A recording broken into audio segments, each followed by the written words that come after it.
So, good morning, one and all, and welcome back to the class on smart materials and structure. So, can you remember what we were dealing in the last class? Can anyone let me know which was the topic we discussed about?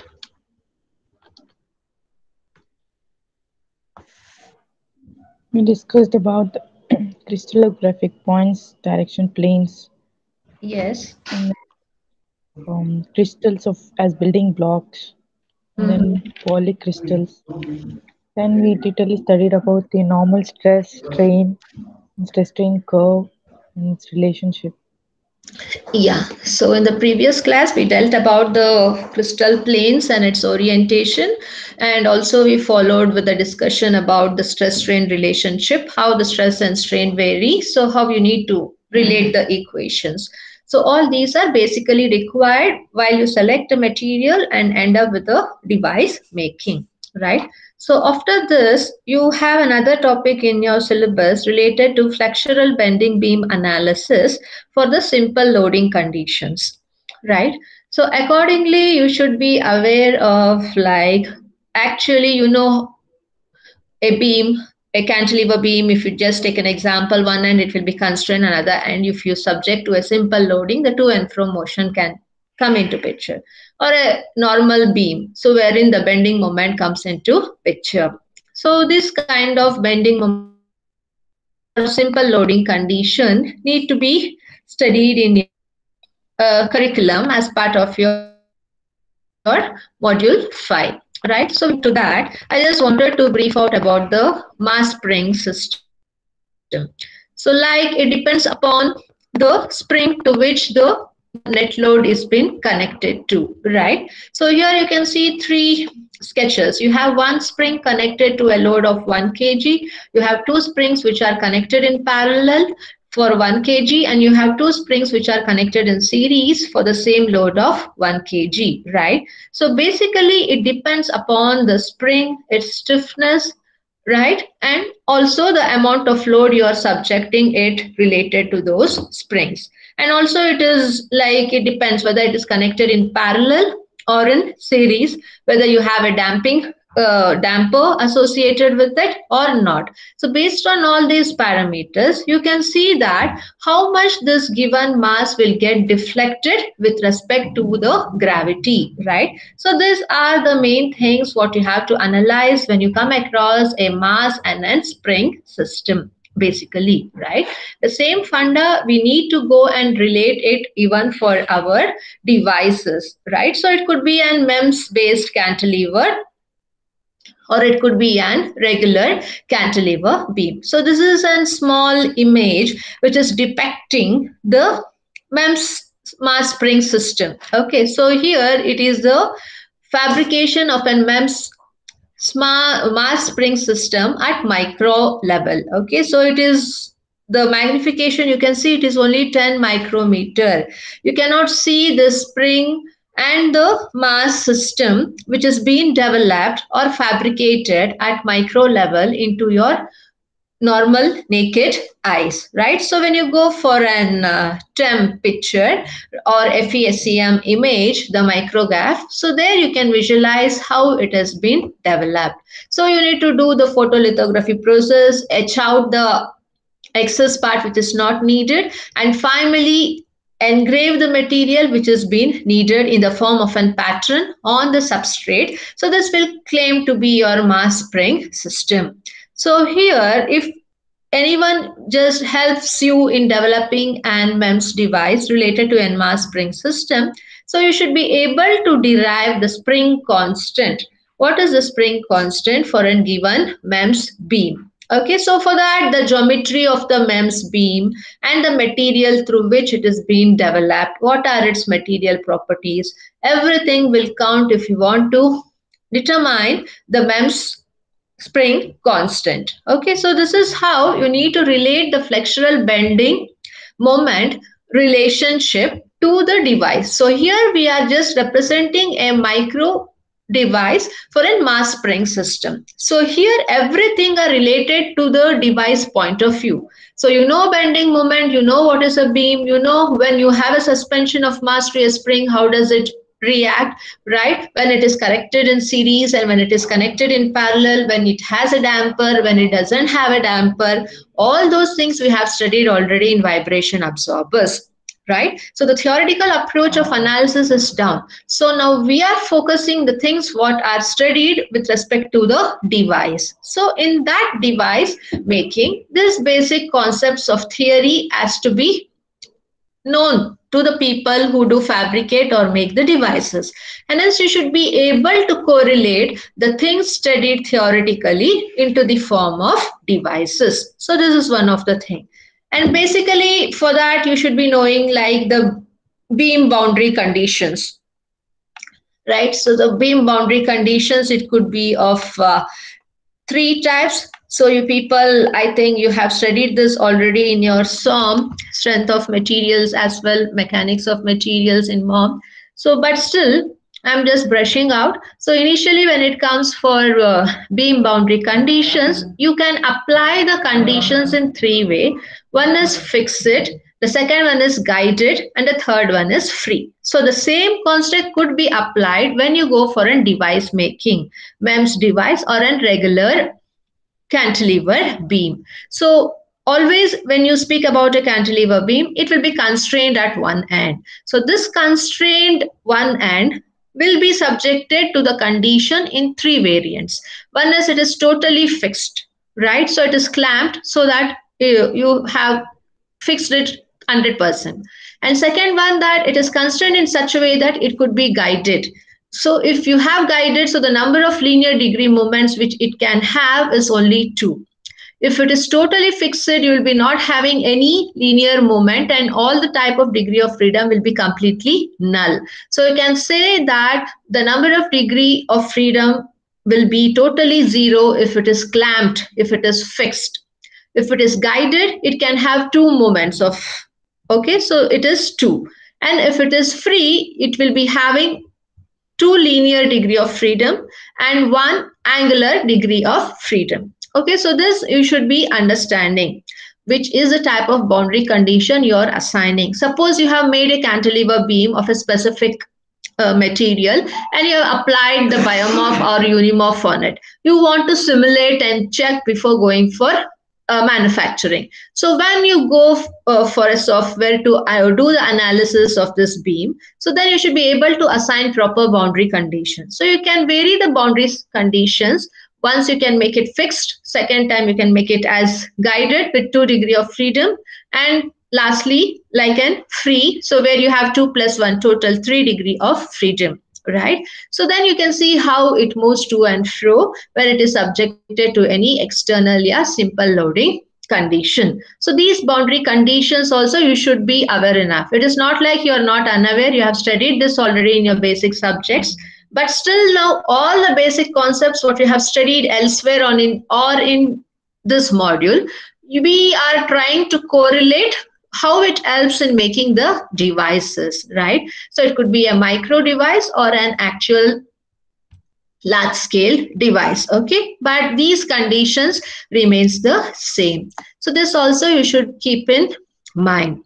So when you speak about MEMS cantilever, so it could be like a free cantilever, it could be fixed bridges, or it could be 4 fixed guided beams. So these are the examples. This is a simple MEMS device. So this black color is nothing but our substrate. So on the substrate, you will be having an addition layer which will be made up of silicon oxide. So on the silicon oxide, you will be sputtering or depositing the thin film of the required material. So then you will use the pattern making. I have explained you the entire lithography process. The same thing I'm telling you again. Again, you'll apply the pattern, right? So then you will take the concept of photoresist, so positive photoresist and negative photoresist. So then you will etch out the unwanted material. So this helps in getting the required number of cantilevers.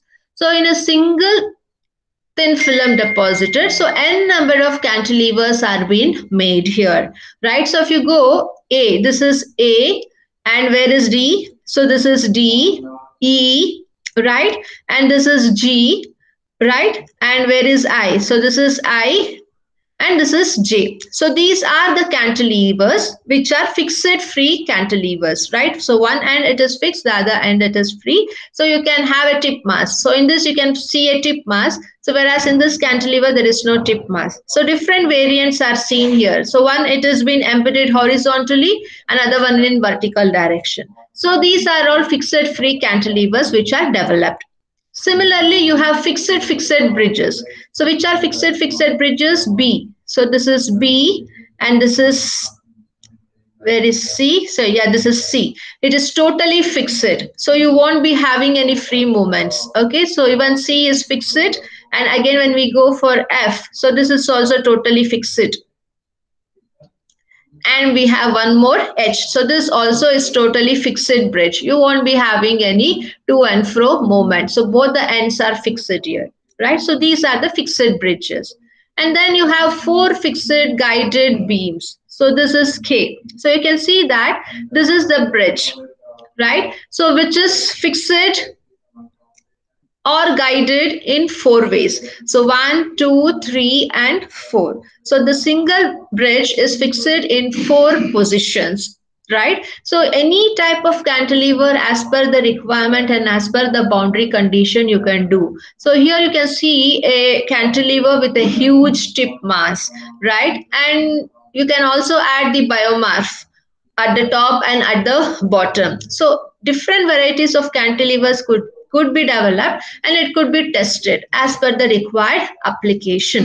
So these are the possible ways of developing a cantilever. If you want to do this in a large scale production, so you cannot make this in a single material, right? You should go for different material, wherein the beauty of MEMS is in a single thin film deposited you can etch out and make n number of devices in a single stretch.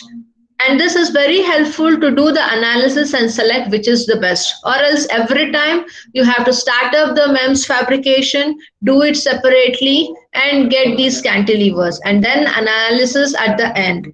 But here it is a single platform on which you can do the required amount of cantilevers and do the analysis. So to do this also, the basic bending moment analysis and its boundary condition is very much essential. For that purpose, you have the syllabus in you related to the flexural bending moment analysis for simple loading condition.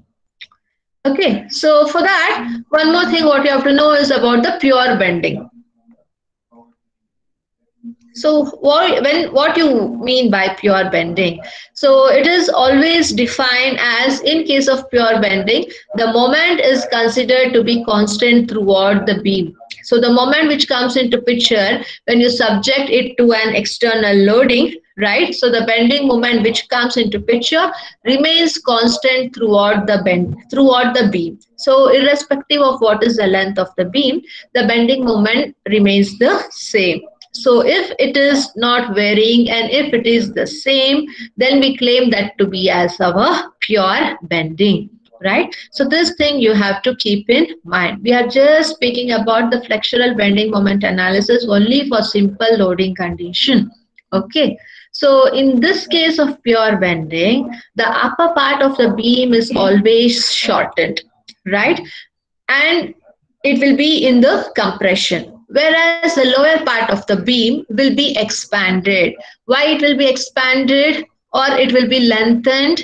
Because it will be in the tension. So the upper part will be in the compression mode and the lower part will be in the tension mode. So above the upper and the lower part, you will be having a layer which separates these two parts. So this is called to be as our neutral plane. So this plane will divide the given beam into two parts of the compression and the tensile zone. So this comes into picture when you have a load which has been acting on the given beam. And due to the loading, if you have a constant bending moment throughout the beam, then you claim that to be as an pure bending. Okay, so this thing you have to be clearly aware enough. And I told you that this neutral plane will divide the given beam into two halves. One is of compression mode, another one is of the tensile mode, right? So this is to claim to be as our neutral plane. So these things you have to be aware enough. So after it is about the pure bending, so what you have to know is the stress curvature relationship. So this you should be knowing. So now you are aware about what you mean by the actual mass spring system, right? So this helps for you to know how the mass varies, how the deformation of the mass varies with respect to the gravity, then how these concepts could be fabricated in MEMS device in the form of a mass spring system. Then we focused on the boundary condition which could be applied to any cantilever, either actual dimension cantilever or in the micro based cantilevers, right? So apart from that, we also focused upon what do you mean by pure bending, how the area of the beam will be above the neutral plane and below the neutral plane. So once these things are clear, so now you know when you apply a load, obviously there will be some stress which is being induced, and due to this the deformation can come into picture in the given beam. So that is always associated by the strain which comes into the beam when you subject it to an external loading, right? So here you can see a simple cantilever beam, right? So this is our x-axis and this is our y-axis, and this is the position in which the given cantilever beam is fixed, right? So this is the direction in which the force has been applied. It is not in vertical direction, it is from bottom approach, right? So here, due to the force applied, what happens is a stress will be induced in the material, and due to which the material can deform or the bending can come into picture, right? So what is happening, how the strain has been induced, that you have to correlate, right? So here due to the applied force, what happens is you can see the compressed area above the neutral plane and the tensile area below the neutral plane. Why? Because the force is acting in the downward direction. If it is acting in the upward direction, it will be the reverse, how I showed you here. In this diagram, it is like force applied from the top, and hence you will be having the compression zone here and the tensile zone over here. Similarly, this is the case in case of our force applied in the downward direction. So due to compression and the tensile force, the strain will be induced in the given cantilever beam. For that to make a correlation, first you should just figure out what is the length of the given beam. So the length of the beam which is given could be considered as x. Okay, so the length of the segment before bending. So before you apply the load, what is the length of the segment? So this entire length will be x, but we are taking a section of it. So if you take the section of it from this actual beam, so then the length of that particular segment will be dx. Okay, so then what you assume is what is the length of that segment after bending. So when you apply the load, you have a bending moment. So due to this bending, what is the length of the same segment? So there will be a reduction in some distance. Okay, so that is dx minus y of k, right? So this is y. So this is the variation you are getting. So here you have the tension and here you have the compression. So you have the deformation which is coming into picture. So it is helping in increasing the length here and shortening the length here. So this shortened length here, this is the variant what you are getting. This entire length is now reduced. So it is y times of k. So this is the direction in which you have the equal and the opposite forces which is being sheared off and getting the equilibrium condition, and as a result y at the center of the neutral axis will be equal to 0, and here you'll be having again the variation. So y will be maximum here, and at the center it will be 0. So this variable is measured to be as y into k. So the length of the segment after bending will be reduced, and that reduction amount is claimed to be as y into k.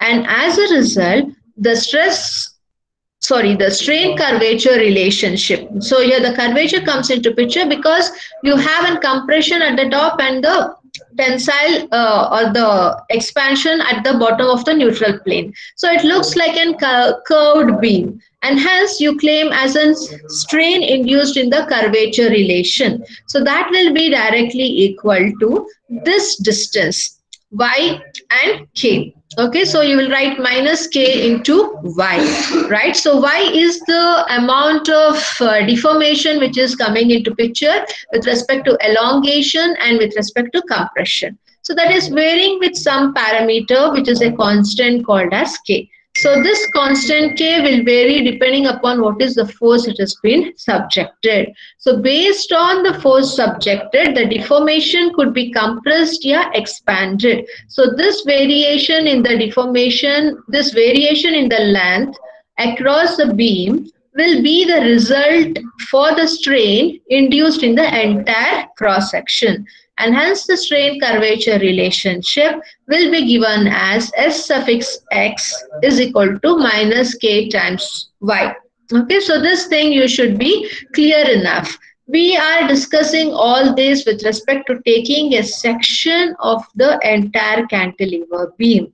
So you know, whenever we apply a load, the stress and the strain comes into picture. So here when you apply a load at the center, so it can result in a curved beam. So due to the load subjected, the stress will be induced and compression and expansion takes place due to the strain in the deformation. So that strain parameter will be directly dependent upon what is the amount of length which is compressed and expanded with respect to the constant factor k, and hence the strain curvature relation S suffix x will be equal to the product of k into y. So this thing you should be very clear enough. Any doubts associated with this? Are you people there? Yes, ma'am. Is it clear? Yes, ma'am. So this was about the strain. So now similarly, you have to speak about the normal stresses in beam. All this you have studied, just we are brushing out. Okay. So now here the normal stresses which usually comes in the beam, so that you have to discuss.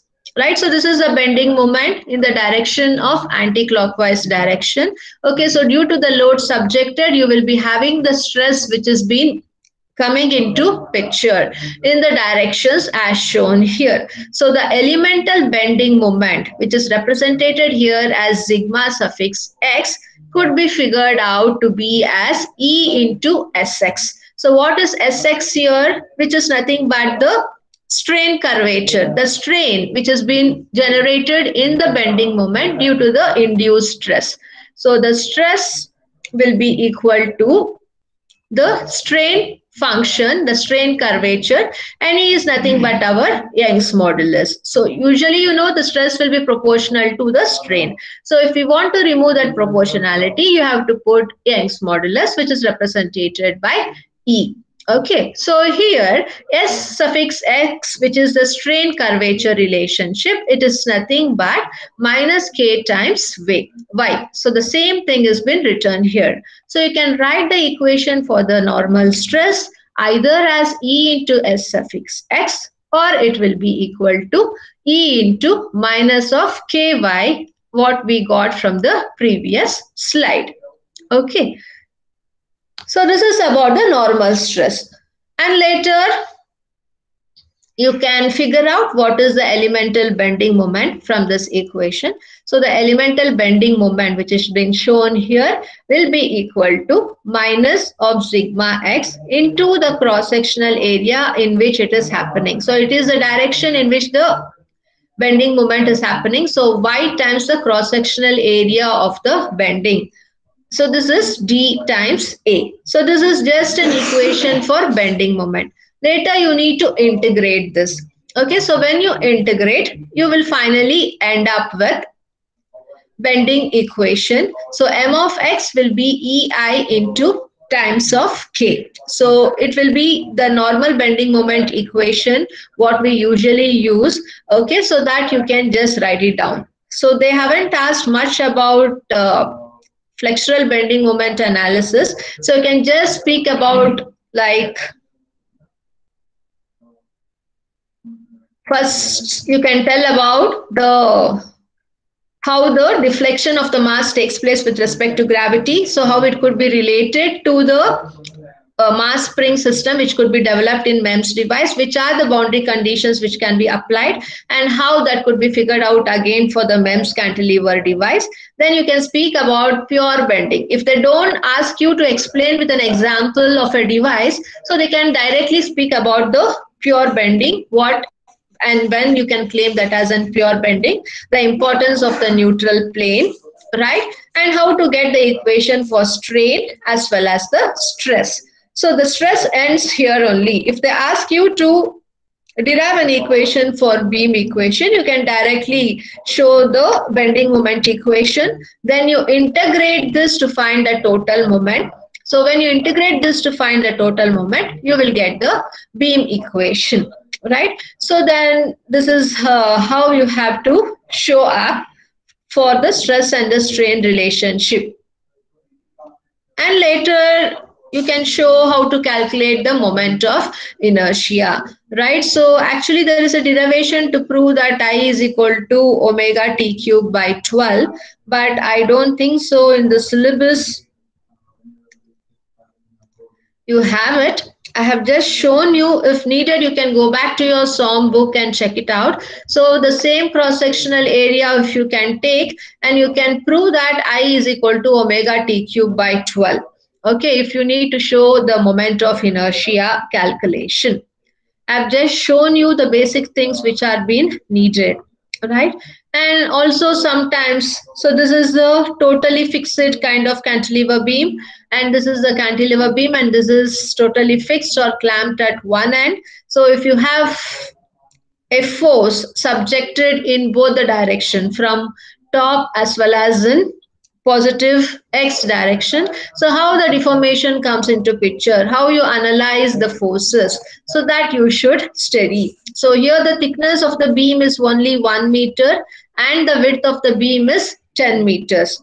So this length you can consider to be as x, and then you can analyze the shear force, the bending moment which is coming across, and at equilibrium how you evaluate the moment of inertia. So there is no numericals anything as such. I'm just showing you the possibilities. Okay, so what you have to keep in mind. Suppose if you have a load force or the load acting, so then the beam will move to and fro. So this deflection in the beam, which is coming from the neutral axis either down or up, will be treated by this equation. You know the normal bending moment equation. M of x will be equal to EI into d square y by dx square. Okay. So this will always provide you the information about the thin sheet of the beam across the neutral axis. Why across the neutral axis is this is our neutral axis x. So from this it can either move to and fro, above and below, right? So it has a variable with respect to y and x. So this differentiation factor d square y by dx square will provide you the information of the beam across the neutral axis. So this you have to keep in mind. Okay. So similarly, if you have a cantilever beam, you are subjected to the force. So you can try to figure out, prove that the deflection y at point x is given by f of ei into lx square by 2 minus x cube by 6. Again, you have to use the same bending moment equation and you need to prove and derive. There is no prove and derivation part, but still I'm telling you the possibilities, and this gets varied if you have a tip mass. If you don't have a tip mass, this will be the deflection, what the beam will be getting. If you have a tip mass, then the deflection will be changed with respect to the thickness of the tip mass you have at the end. So these are the ways in which you can analyze the beam. And lastly, even by using the cantilever beam, the spring constant could be evaluated. What is the spring constant? The spring constant is usually represented by the letter K. So then you should try to figure out the relationship between the spring constant and the bending moment. So Y max is given as Y into L, right? So if it is F upon EI by L cube by 3, so then they may claim to ask what is the spring constant. So the spring constant for this type will be formulated in this way. So these are all possible examples which you can understand related to the simple bending moment and simple loading conditions. And this is one practical application. If anyone can ask you a problem, so this is an actual thing usually. So here what they have considered is it is a simplified silicon accelerometer. So this is an accelerometer device what they are using as shown below. So how it is designed? So this is designed to detect what is the acceleration along the y direction. Okay, so what is the acceleration which comes along the y direction when you subject a force from the top down approach? So here you can see that the length of the cantilever beam is given as 200 micrometer. It is again a MEMS device. It is not an regular cantilever beam. By looking into the dimension, you should be able to identify whether it is a MEMS device or an regular cantilever beam. So the total length of the beam is only 200 micrometer. This is the direction of the force, and the thickness of the beam is 1 micrometer. This is the width of the beam, and this is the height of the tip mass, which is all in micrometer. So this is a given problem. So they can ask to determine what is the spring constant of a beam, or to determine what is the tip mass if the sensor encounters an acceleration of 1000 grams. If this accelerometer is used to measure an acceleration for 1000 grams, so what will be the tip mass which has to be associated to the cantilever, right? And also you can think about how you can modify the design such that you can get more deflections for the same acceleration value, so that the cantilever beam what you are using at MEMS level will be more sensitive. So these are the practical applications wherein you can put forward these concepts. So suppose if they ask you to explain the bending moment, the flexural bending analysis for simple loading condition, you just explain what you mean by pure bending moment, right? So how you can correlate with the stress and strain relationship, then come for bending moment equation. Then you explain the normal variance related to the what we call the tension and the compression across the neutral plane. And also you can explain like the orientations, which are the possible orientations you can get for the direction of the forces applied, right?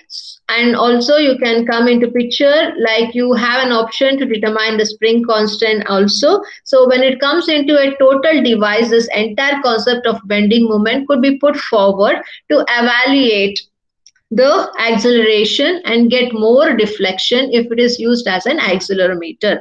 Accelerometer is also one of the sensing device. So the concept of bending moment could be correlated to any device making. So all these concepts are used in making this particular device. So this is a practical application wherein you can go for. So it is an MEMS accelerometer, MEMS based accelerometer. So this is about the flexural bending moment analysis, what you have studied already in your basic subjects, how it has been related to a device application. So the device here is nothing but the accelerometer, which is a simple accelerometer made up of silicon.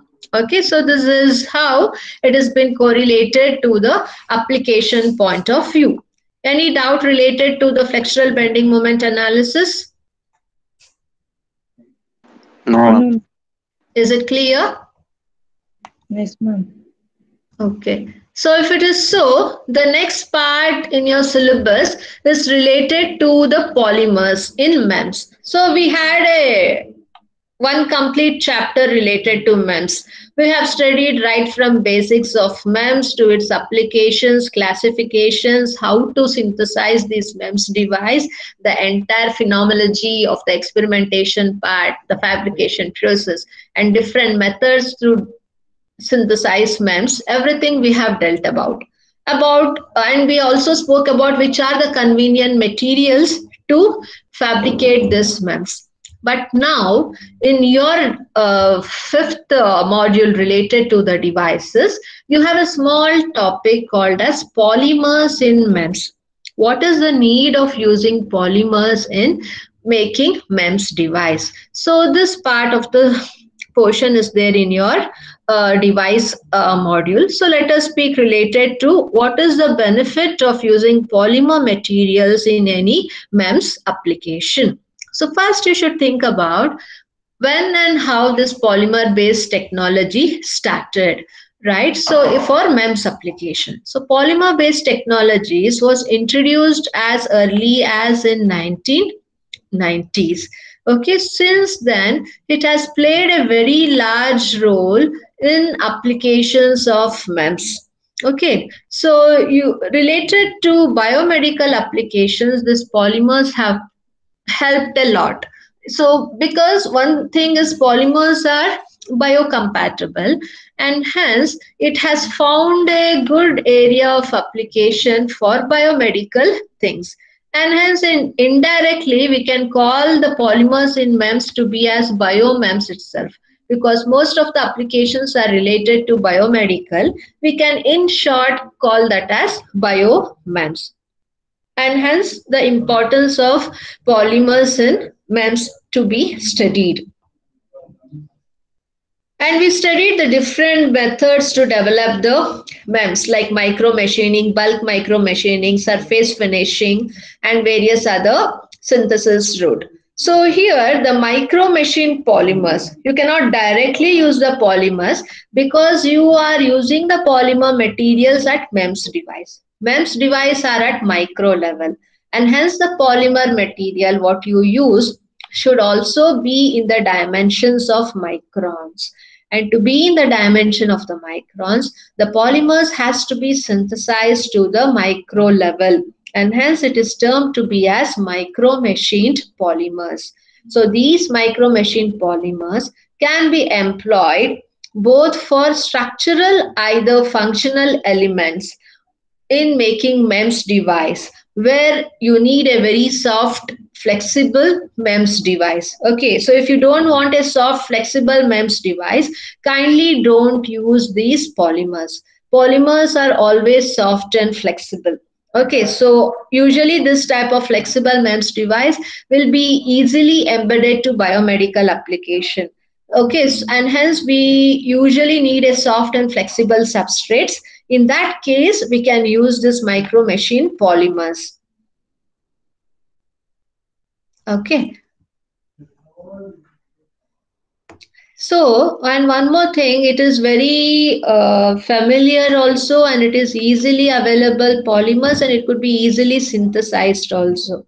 Apart from that, you have a huge classification of polymer materials, right? So depending upon the applications, you can select which polymer material you want to, how you achieve the micro machining part of the polymer, right? And to synthesize this also, there are wide range of processing techniques, and these techniques could be varied from one polymer to other. So some polymer could be very well versed in processing in a normal common technique. For some materials, you might need an advanced synthesis technique as per the requirement. So you can go with different type of processing unit in order to develop the polymer materials at the micron level. Okay. So if you want to take an example, a normal regular polymer will possess the structural elements. Okay, so how the structural elements could be imparted? So it could be done by patterning. It means to say the photo patterned. So it could be either photo patterned, or it could be casted, right? Or it could be etched out. If you want to etch out the required pattern, you should go for lithography. If you don't want to etch out, then you can either go with the normal regular photo pattern category, right? Or casting and retain, or doing the casting and retaining the required part. So these are the different methods which are available. So if you go with this type of approaches, what is the major advantage is that it will not be too expensive. There will be reduction in cost. And as a result, if there is a reduction in the cost, it is very compatible and economical to develop micro and nano structures.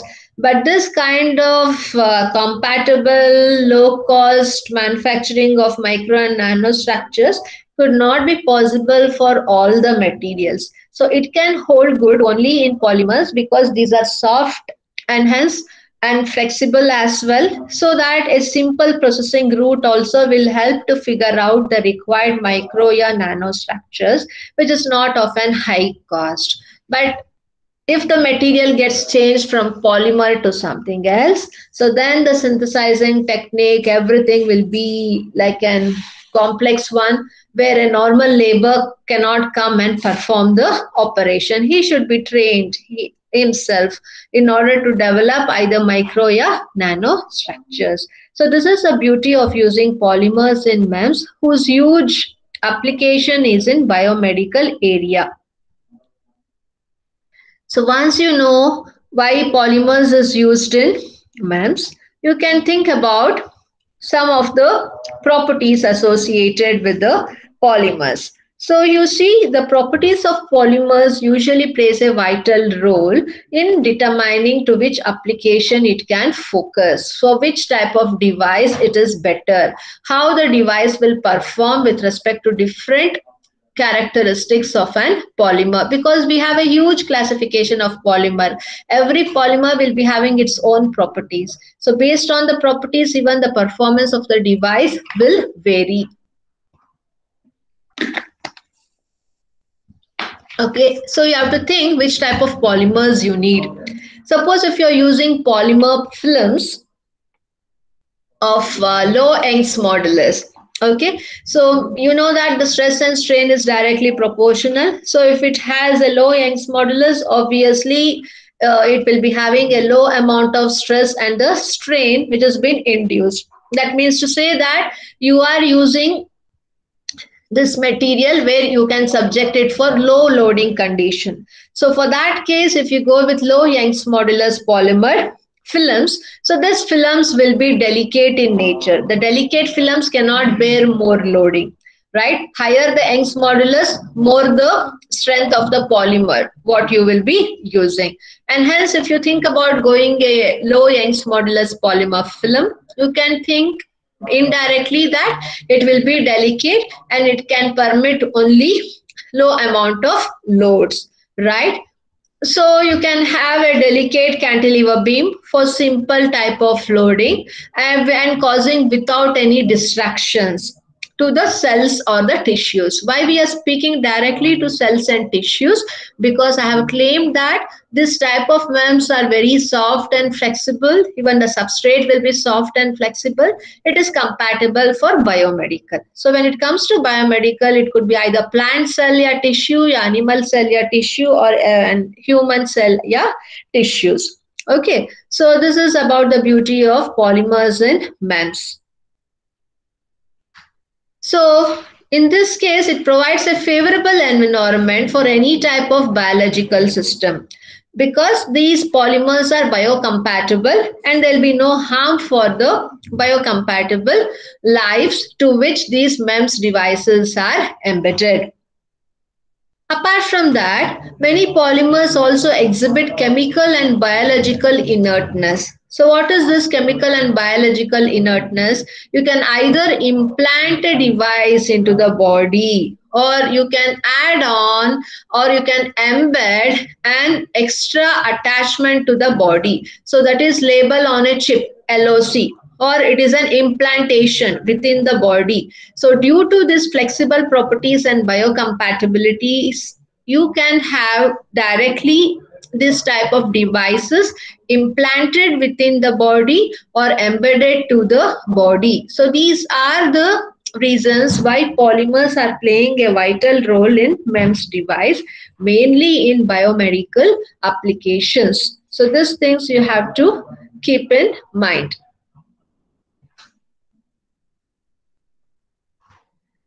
So due to this importance of polymers and its properties, it finds a huge applications. I told you that one of the application is biomedical. So here you can classify the available polymers.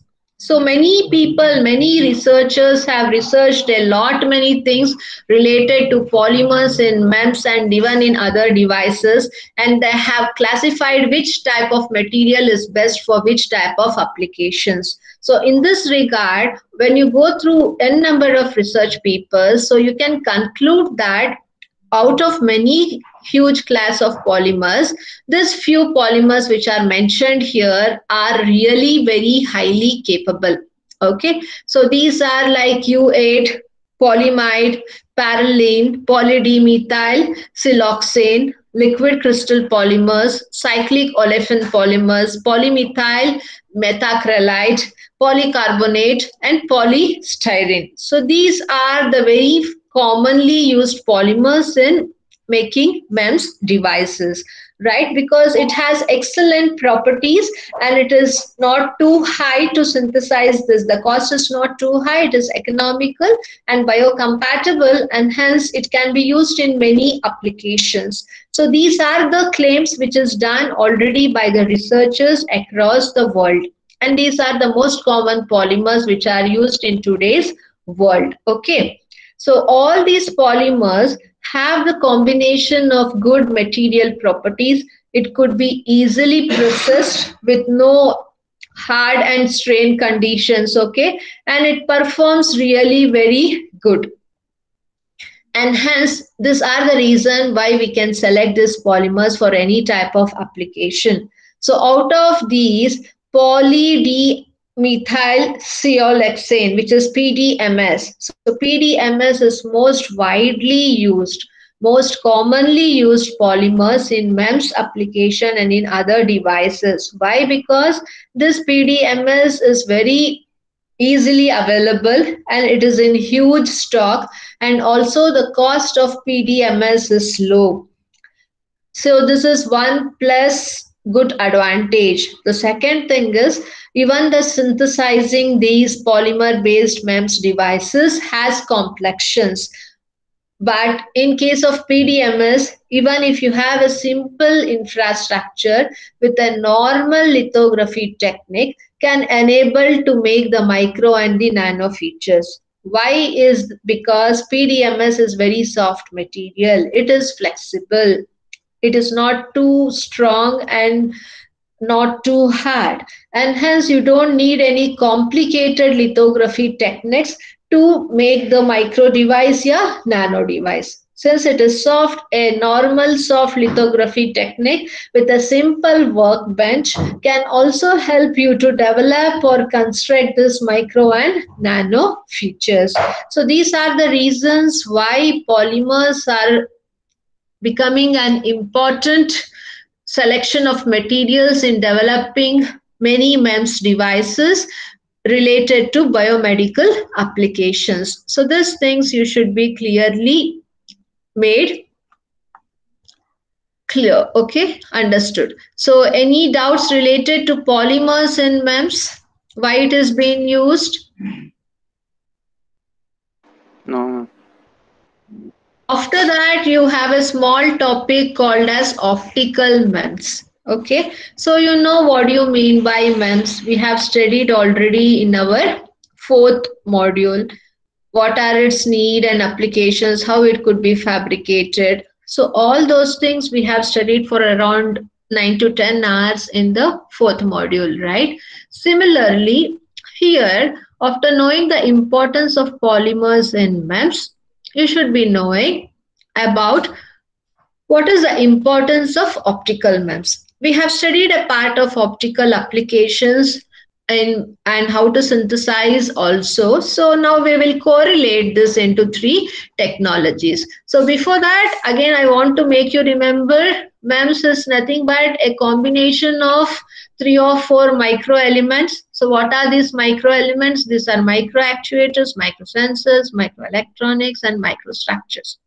So combination of all these into a single chip will yield you in developing any MEMS device whose thickness will be less than 1 mm.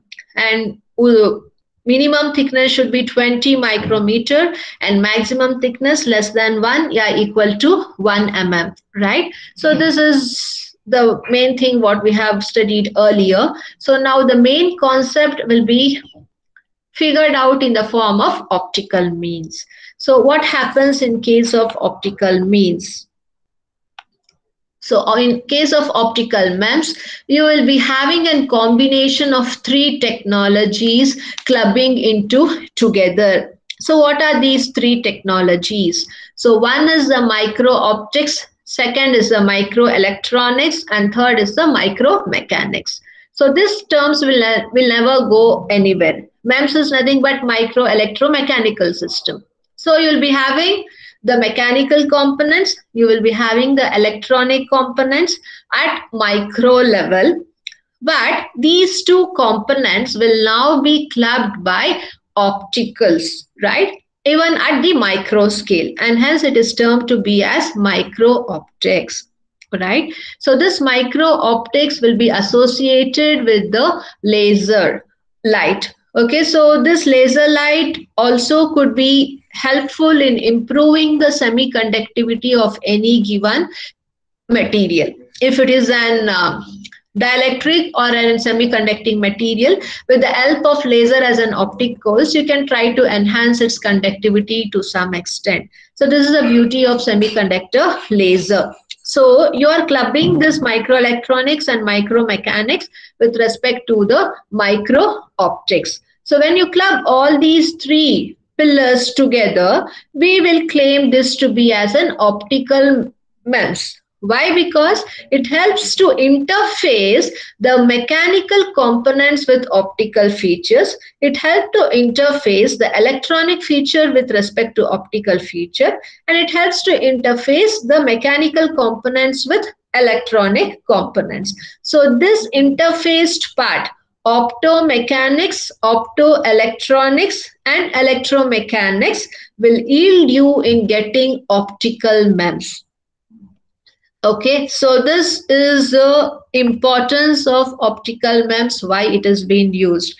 So regular MEMS, it has well-versed application. If you want to focus the MEMS application in optical way, so then the best method is to go for optical MEMS, where you don't interface with actuators, sensors, electronics, and structures. You just interface the components of mechanical and electronics directly with the micro optics. So this will yield you to get a correlation with optomechanics, optoelectronics, electromechanics. With the combination, it helps you to provide a new concept called as optical MEMS, where MEMS device will be made for only optical applications. So this you should be very thorough enough. Is about the optical MEMS clear? Any doubts associated with this? No, ma'am, it's understood. Okay. So once you have understood, you should think about why you have to use MEMS in optical applications. What is the need to go in, right? So you can see that optical is nothing but it speaks with respect to a source of light. Every light goes with some wavelength. So if you want to go with respect to optics, you should be knowing what are the reasons why. The first one is the wavelength of the light, what we allow it to pass through, will also be in micrometer range, not in actual wavelength what we measure in terms of meter, yeah, mm. Even that it has to be in terms of micrometer range, because we are making MEMS device, not a regular one. So this is the first importance why you can go with optics, because even we can design the required wavelength of the light in micrometer range. So these are the smallest feature which could be obtained for MEMS. Okay. Second one is we need micro actuators. So to need micro actuators, you should be having some forces which will be evaluated by the micro actuators. So this this forces also should be in the micro level. So these micro forces which are generated by the micro actuators will not have any difficulty to perform the work on the photons which are present. Photons usually comes into picture when you use light as a source of light, right? What is a photon? Basically a photon is a photon usually comes into the picture in case of light, but this photon will never have a mass associated with it, and hence it can easily deflect to the light. Okay, so this is about the importance of photons. So when you have a micro actuator, when it performs some work, it generates some forces, right? So in this micro forces generated, it will not be having any difficulty in acting on the device because it will be having a very less amount of photons, and this photons, even though if it is more, it will not be causing any difficulty related to deflection of the light, because every photon will be having a negligible amount of mass into it. Okay, so this is about how you have to analyze when a MEMS device is operating. You have a micro actuator by default along with the micro sensor and in microelectronics and in structural part, right? So when the actuator works, the force will be generated. The magnitude of the force also will be in terms of microns. So these forces which are generated will be associated with some amount of photons. So these photons will usually help to deflect the light easily. The mass of the photon will not cause any effect. So this is the reason why we use MEMS, why we use optics in MEMS application. Okay. And when you use the optical elements at the miniature size, it makes the thing still very light and it helps these devices to move easily. So this is the main reason of why MEMS is used in optics.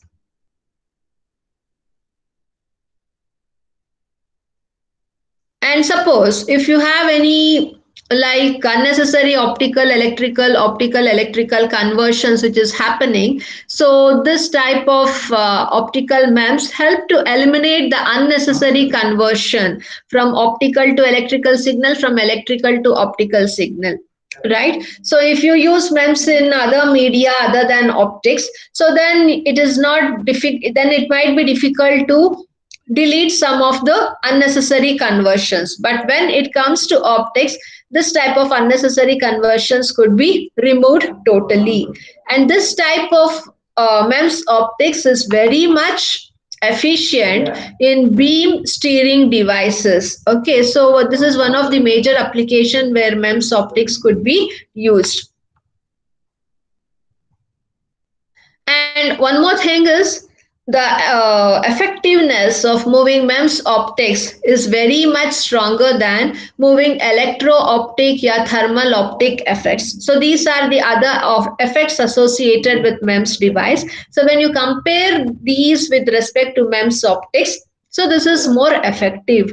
And as people or the researchers who have worked on MEMS optic claim that it is very much efficient for steering devices, right? Since it is very light in weight, it can help in reduction of unnecessary conversions, which is one of the main important feature, and it can deflect the light easily because the amount of photons which are generated by the micro forces when an actuator works will be having negligible amount of mass, and hence the light can be deflected easily from one end to the other. So these are the important features why MEMS have to be used in optics. So if they ask you, you have to give the importance of optics in MEMS. So before that, you should explain a MEMS usually consists of these components which are integrated into a single chip. This can be fine-tuned to obtain optical MEMS. So how you can get optical MEMS? By the interface of three technologies you can explain, and you can also tell about the importance of optics in MEMS and why MEMS optics have to be used. So these are the things what you have to explain. And this is the last part. Okay. So related to that, there are various applications for MEMS optics. So it can be used in inkjet printers, okay, and also it can be used in accelerometers in modern cars, right? Because it, if you go for accelerometers in modern cars, it consumes less amount of electronic devices, and hence it could be easily used to run your media players, your cell phones, or also the digital cameras to work in. Many cars will be having digital cameras to see what is coming your back when you want to go for an parking, and you may need some game controlling device to play in the cars. So for that also these accelerometers could be used. And if you want to play your media, any audio video, right, so these accelerometers will help you. So this making device for accelerometer is very much useful if you go for MEMS optics. So these are the way how you have to relate the things what you have studied into the device making. So entire chapter here is focused on device making. So how you dig your basic concepts and correlate that for a device making is the trend what they have shown. Okay, so these are the things what you have to understand. And this MEMS optics could be fabricated by different techniques, so that we have studied already in the fourth module. So the techniques which are used in fabricating, I can type here as fabricating techniques. Okay, so this we have studied already in the module 4. So MEMS optics could be fabricated by bulk micromachining, surface micromachining, the Liga process, or DRIE. So it goes in depth of the material what you can etch out, right? So these are the 4 categories in which even the MEMS optics could be fabricated. So this completes our module 5, right? So this is how this module is focused. So this is a very important module which speaks about the devices with the basics of different theoretical concepts, right from your module 1 of smart structure, as well as few concepts from your basic physics as well, and related to your SOM also. So you have to club the theory what you have studied and put forward into a device making. So to make you understand this concept, you have few, so theoretical concepts, what you have studied earlier is interrelated to the devising part. So this will end with the module 5. I hope I will be assigning some work to you, what you have to present in the form of an seminar in the next coming classes. So kindly go through all the modules what we have dealt about. So I will post you the questions in the Google Classroom what you have to do. So accordingly we can do it in next coming class. So when we have the next classes, next week only, right? Yes, ma'am. It's on Monday, ma'am. Yeah. So before that, within a day or two, I will just post what you have to do it, so that you will work exactly on it, and let us see your progress in coming week. Okay. Ma'am, will there be problems, numerical problems in this module, ma'am? No. In this module, you don't have numerical problems. Okay, ma'am. I will just check out the previous year's question papers, and I will share you also for your reference. Okay. Okay, ma'am. Yes. So any doubts? No, ma'am.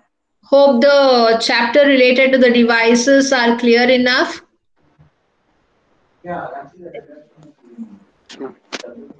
Okay, so I hope everyone have written your, no one has written your name and USN number in the chat room. Kindly do type it. By the time I will call your attendance.